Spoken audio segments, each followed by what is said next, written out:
What's up, folks? It's Gary Chambers. I'm here with Shanderrick Williams. How you doing today, man? I'm doing great. Thank you for having me. That's good, man. So, Shanderrick, you're an author, young publisher, publishing company owner. Tell me a little bit about everything that you've got going on. Well, I'm S.C. Williams. I own and the founder and the president of S.C. Williams Publishing. Company has been up for 9 months now. I've already sold 10,000 books within the first 6 months. 10,000 books. 10,000. Wow. So tell me, how did you sell 10,000? That is impressive. 10,000 books for a young man. How old are you? I just made 22. 22 from Baton Rouge, Louisiana. Sold 10,000 books. Tell me how you did that. Well, initially, I didn't know anything about the publishing market and how to get books sold. But I had a dream, a vision about me writing a book and me selling 50,000 copies of that book and making $1 million. And I woke up from the dream 2 a.m. in the morning, and I initially began writing a book, right? Well, when I completed the book, I researched about how to email people, how to get sponsors, and how to get people to be interested in a product that you may sell. But when I did it, nobody supported it. I had emails coming back saying, well, this is not the proper way to do business. Probably because I was 21 years old, 20 at the time, when I was sending emails out. And I took it as, honestly, disrespect, because I was as professional as possible and I always prided myself on being professional.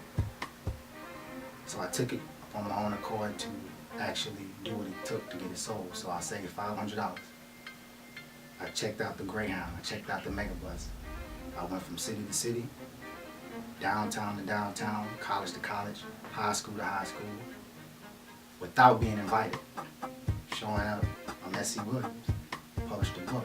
Got a company that's gonna run the future. That's pretty dope, man. And that's what I did. And So you got on a Greyhound bus Greyhound bus. and went over the southern region and sold 10,000 Yeah, books. sold 10,000 books. Shaking everybody's hand. Some people telling me, nah. Some people saying, wow. But it was the passion in me. It was the desire to want to do it. I wasn't going to take no for an answer. And I talk about if the opportunity don't knock, you create a door, you build a door. I tell everybody that. And I like to, pride myself on being somebody who actually will live out that.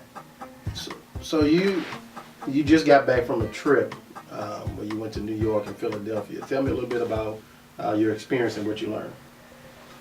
So New York, I went to Philadelphia first. I flew to Philadelphia. It was amazing. It was my second time actually going up north. The first time I only spent a day in New York City, and I spent 2 to 3 days in Philadelphia. And I did the same thing. I was going to schools, wasn't invited, colleges, high schools, and they loved me. And they invited me back to speak. I actually went to speak this time to 3 high schools in Philadelphia, 2 middle schools in New York City, 1 college, Temple University, and Bill Cosby went in Philadelphia. Sold books there, met great people, networked. But beyond that, I still was going to the streets. I was in North Philly by myself, because I go on the church by myself. And my grandmother always say, don't go. She don't like it. She don't like it. Right. And I'm like, oh, that's what I have to do. What's the worst that could happen? I could die. Go to heaven. Well, we hope nothing ever happens. But so tell me, how did you get? I guess the grind. A lot of young people, especially at 22, don't have enough hustle to probably sell 10,000 books. Being told no, it would just be like, hey, I'm not gonna keep kicking after this. What motivates you to keep going, other than just having a dream? Because a dream is powerful in itself, but what motivates you other than the dream? Well, I like to first say I can't be anything without God, and that's coming from somebody. My grandmother is this person who always talk about God. I'm like, Mama, I gotta work hard. I'm Right. big on working, but I honestly have to say that's the lifeline of my life. I wake up every single day not knowing anybody who was as ambitious as I would like to see in my household, even in my community, but seeing things that I didn't like and I wanted to change, and a desire. Like, desire was one of the biggest things that I ever had in my life. Wanting to, be great. And I talk about that get the vision from God. You actually go out and make it happen from a desire, and you keep on and you keep on and you keep on until you create the empire, or you create you make the dream a reality.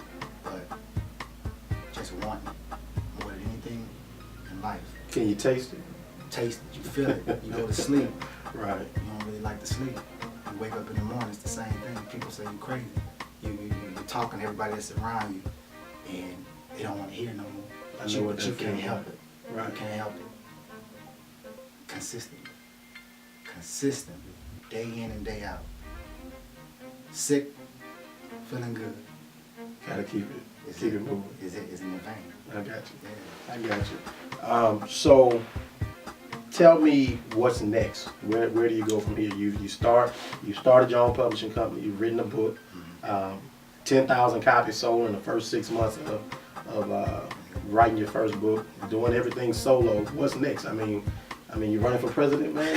What's next? Well, I'm in my team development stage. Because I reached 10,000 in 6 months, but I want to go to the next level. And I actually want to be great. With greatness, you can't be great alone. You have to have a team. You have to have, and choosing a team is difficult because it has to be the right person. Because a lot of people, don't have that same drive, and that's okay. But when it's all said and done, and when you sit in a room with somebody, they have to be able to execute, and they have to be able to say, no matter what, we're gonna get the job done. And that's the type of people that I'm looking for right now. And I'm looking for a small team, not a big team. And I want to be a national bestseller by the end of the next year. And I already have 20 people who want to, publish under the company, providing the success I've had thus far. And I research the market all the time. Every day I'm looking at what's new in the market. The big six firms that's in New York City, seeing what they're doing, and I'm trying to innovate, within it, because everything is so traditional, and I don't like traditional things. Like I like sparkling things. I like things Cutting edge, innovative. cutting against the grain, not conforming. That's what I believe in. Gotcha. So I'm gonna ask you this last question. If you could say anything to every single person in the world, what would it be and why? That's a difficult question for me to answer just off bat. But what I will say is believe in God first. Second, don't take no for an answer. There's gonna be countless people telling you what you can't do, what you can't accomplish, where you can't go. Just like you said at church one day, look around, the proof is in the pudding. There's been people who have cut against the grain, who have not conformed to the world, who have lived out their dreams, and who have inspired others. You too can be one that inspires. Just believe. Just believe. Well, you heard it. I'm sitting here with the future mogul, Shanderrick Williams. Check him out, SC Williams, on Instagram, right? Right. All right, let's do it. Generation Next Club. Where we do the impossible at every level.